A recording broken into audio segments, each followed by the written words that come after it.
আসসালামু আলাইকুম ওয়া রাহমাতুল্লাহ। দেশের প্রধান প্রধান দৈনিক পত্রিকার শিরোনামে উঠে আসা শীর্ষ সংবাদগুলো নিয়ে হাজির হলাম আপনাদের সামনে। আশা করি সাথেই থাকবেন।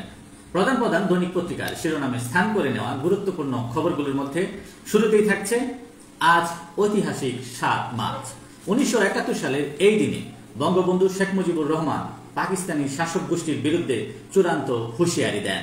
ঢাকা রেসকোর্স ময়দানে লাখো জনতার উদ্দেশ্যে বলেছিলেন, এবারের সংগ্রাম আমাদের মুক্তির সংগ্রাম, এবারের সংগ্রাম স্বাধীনতার সংগ্রাম।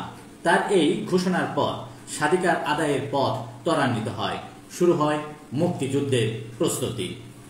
সংস্কার নিয়ে চলমান সংলাপ শেষে রাজনৈতিক দলগুলো জুলাই সনদে সই করবে বলে জানান প্রধান উপদেষ্টা ডক্টর মোহাম্মদ ইউনূস। তিনি আরও জানান, কম সংস্কারে ডিসেম্বর এবং বেশি সংস্কারে জুনে ভোট। বিবিসিকে দেওয়া এক সাক্ষাৎকারে প্রধান উপদেষ্টা ডক্টর মোহাম্মদ ইউনূস বলেছেন, আওয়ামী লীগ নির্বাচনে অংশ নিবে কিনা সিদ্ধান্ত তাদের। ৩২ রাজনৈতিক দলের কাছে সংস্কার কমিশনের প্রতিবেদন। নির্ধারিত ফর্মে মতামত জানাতে হবে ১৩ মার্চের মধ্যে। ঈদের আগে কিছু দলের সাথে এককভাবে, কিছু দলের সাথে জোটগত সংলাপে বসবে জাতীয় ঐক্য কমিশন। অস্থিরতার কারণে এবছর নির্বাচন আয়োজন কঠিন হতে পারে। বার্তা সংস্থা রয়টার্সকে দেওয়া এক সাক্ষাৎকারে নাহিদ ইসলাম একথা বলেন। জাতীয় নাগরিক পার্টি এক সপ্তাহের মধ্যেই দল থেকে ৩ শীর্ষ নেতা পদত্যাগ করেছেন। তারা দলটির আহ্বায়ক নাহিদ ইসলামের কাছে পৃথক পদত্যাগপত্র জমা দেন। দলটির একটি সূত্র থেকে পদত্যাগের বিষয়টি নিশ্চিত করেছে।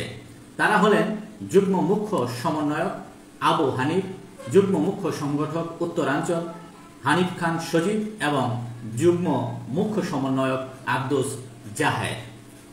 রাজধানীর বসুন্ধরা আবাসিক এলাকায় জাতীয় নাগরিক পার্টির মুখ্য সংগঠক উত্তরাঞ্চল সার্জিস আলমের সামনে পাল্টাপাল্টি হামলার অভিযোগ উঠেছে। হামলা নিয়ে থানায় অভিযোগ। সার্জিস আলম দুষলেন ছাত্রদলকে। সংসদ নির্বাচনের পথে বিএনপি বিজয় হতে নানা কৌশলে সক্রিয়। সর্বকর্মসূচি নির্বাচনমুখী, তফসিলের পর চূড়ান্ত হবে প্রার্থী। ঢাকা বিশ্ববিদ্যালয়ে ছাত্রী হেনস্থায় অর্ণব নামের এক যুবককে গ্রেফতার করে পুলিশ। মধ্যরাতে থানায় হট্টগোল। দুপুরে মিলল জামিন। জামিনের পর ফুল দিয়ে বরণ করে নেয় তৌহিদি জনতা। দর্শন, হত্যাসহ নানা হুমকিতে ভুক্তভোগী ছাত্রী। দেশের প্রধান প্রধান দৈনিক পত্রিকাগুলো তাদের আন্তর্জাতিক খবরে যে খবরগুলো গুরুত্ব সহকারে ছাপিয়েছে তার মধ্যে শুরুতেই থাকছে, জেলেনস্কিকে আবার স্বৈরাচারী বললেন মার্কিন প্রেসিডেন্ট ডোনাল্ড ট্রাম্প, নিন্দায় ইউরোপ।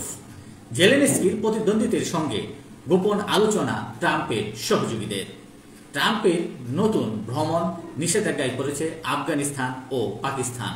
নিরাপত্তা ঝুঁকি পর্যালোচনা ও যাচাই বাছাই শেষে আগামী সপ্তাহে নতুন ভ্রমণ নিষেধাজ্ঞা জারি হতে পারে। হোয়াইট হাউসে ডোনাল্ড ট্রাম্প ও জেলেনস্কির বৈঠকের পর থেকে ইউরোপ জুড়ে উদ্বেগ বেড়েছে। এরই পরিপ্রেক্ষিতে সতর্কতা বার্তা দিলেন ফরাসি প্রেসিডেন্ট মেখো। তিনি বলেন, ইতিহাসের সন্ধিক্ষণে ইউরোপ। যুক্তরাজ্যের লন্ডনে হামলার মুখে পড়েন ভারতের পররাষ্ট্রমন্ত্রী এস জয়শঙ্কর। এক আলোচনায় জয়শঙ্কর বলেন, পাকিস্তান যদি তাদের নিয়ন্ত্রিত কাশ্মীর খালি করে দেয় তবে কাশ্মীর ইস্যু পুরোপুরি সমাধান হয়ে যাবে। তার এই বক্তব্যের প্রতিবাদ জানিয়েছে পাকিস্তান। এই ছিল দেশের প্রধান প্রধান দৈনিক পত্রিকার শিরোনামে উঠে আসা শীর্ষ সংবাদ, যা নিয়ে এতক্ষণ আপনাদের মাঝে উপস্থিত ছিলাম। আশা করি আপনাদের ভালোই লেগেছে। সার্বিক খবরের বিবেচনায় যদি আপনাদের কোনো অভিমত, অভিব্যক্তি, সমালোচনা কিংবা কোনো পরামর্শ থেকে থাকে তাহলে অবশ্যই কমেন্টসে জানাবেন।